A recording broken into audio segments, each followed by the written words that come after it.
What if I told you that the single greatest financial strategy in the world has nothing to do with investing, side hustles, or a business degree? What if the secret weapon that separates people who build real, lasting wealth from people who stay stuck their entire lives is looking like you have less than you actually do? Here's the uncomfortable truth. The richest people you will never notice. They're sitting next to you at a diner. They're driving a 5-year-old sedan. They're wearing a $10 watch.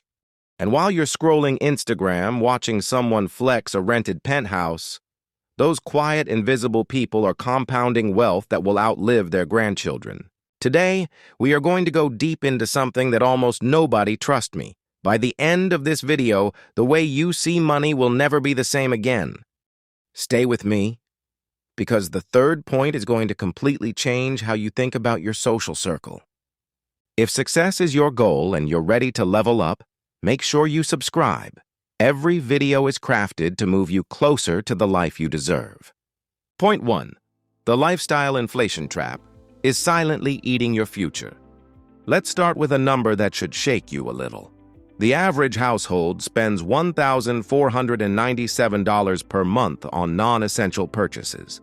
That is over $17,000 a year going toward things that don't build anything, don't produce anything, and don't appreciate in value.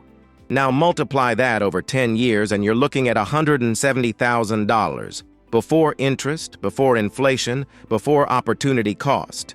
That's a down payment on multiple properties. That's a portfolio that could genuinely change your family's financial trajectory. And most people are spending it on dinners, upgrades, subscriptions, and things bought to impress people who aren't even paying attention. Here's what actually happens when your income increases. There's a deeply wired psychological mechanism called hedonic adaptation. Your brain is designed to reset your emotional baseline. The new car stops feeling new after 3 weeks. The bigger apartment becomes normal by month 2. The fancy clothes hang in the closet by summer. But the payments? Those stay. The depleted savings? Those stay. The opportunity cost of not investing that money? That compounds in silence for years. Most people respond to a raise, a bonus, or a new income stream by immediately upgrading their life. New car, better neighborhood, more expensive restaurants. This feels logical, even deserved.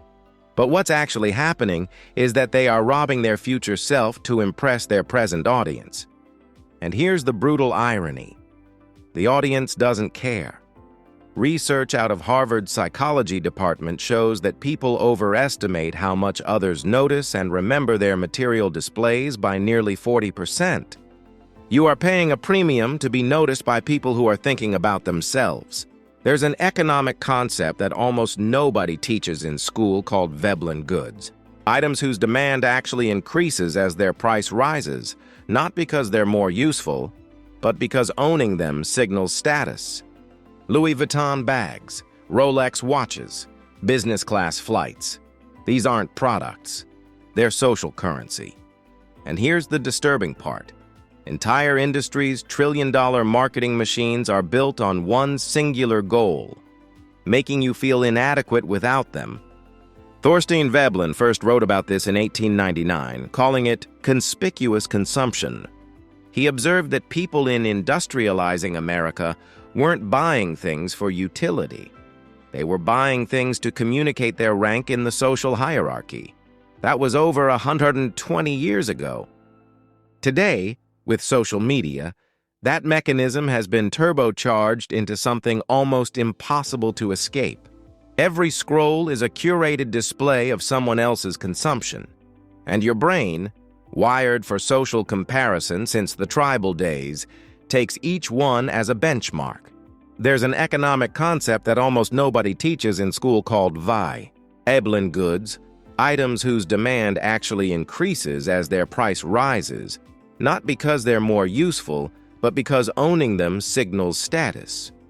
Louis Vuitton bags, Rolex watches, business class flights, these aren't products, they're social currency. And here's the disturbing part. Entire industries, trillion-dollar marketing machines, are built on one singular goal, making you feel inadequate without them. Thorstein Veblen first wrote about this in 1899, calling it conspicuous consumption. He observed that people in industrializing America weren't buying things for utility. They were buying things to communicate their rank in the social hierarchy. That was over 120 years ago. Today, with social media, that mechanism has been turbocharged into something almost impossible to escape. Every scroll is a curated display of someone else's consumption. And your brain, wired for social comparison since the tribal days, takes each one as a benchmark. The people who build generational wealth do something radically different. When their income doubles, their lifestyle barely moves. They let the gap between what they earn and what they spend widen like a river. That gap becomes the fuel. That fuel becomes investments. Those investments become freedom. As Morgan Housel writes in The Psychology of Money, wealth is what you don't see. It's the cars not purchased, the diamonds not bought, the watches not worn. The richest people aren't performing wealth. They're building it quietly, invisibly, and strategically. Ask yourself this honestly: how much of what you spend money on each month is for you, and how much is for an audience? That question alone, if you sit with it, can rewire your entire relationship with spending. Because when you stop performing wealth and start building it, everything changes. And what happens when you actually start building it? That's where it gets really interesting. And we're going to get there soon. Here's what acting broke actually does. It immunizes you. When you consciously decide that your self-worth is not tied to what you consume or display, you opt out of a game that is explicitly designed for you to lose. You stop being a target.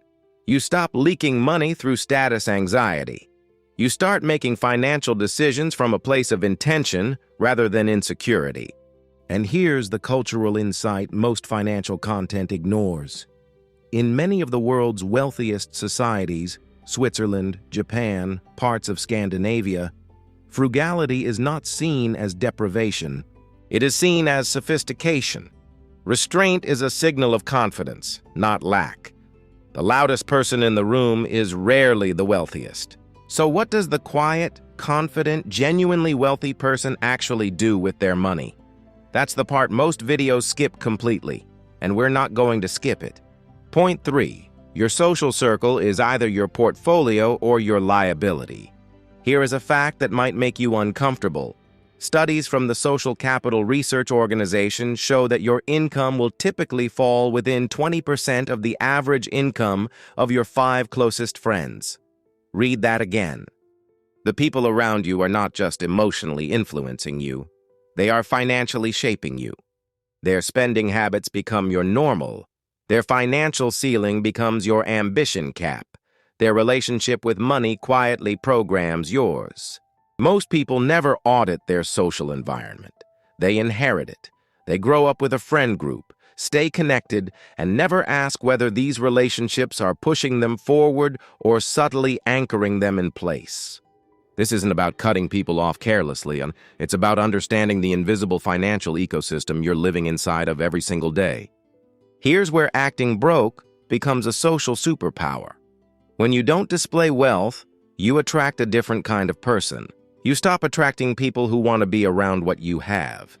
You start attracting people who are genuinely aligned with what you're building. Wealth builders recognize each other not by what they wear, but by how they think, how they talk about money, how they respond to opportunities. When you stop performing, you become magnetic to the right people. The transformation here is profound.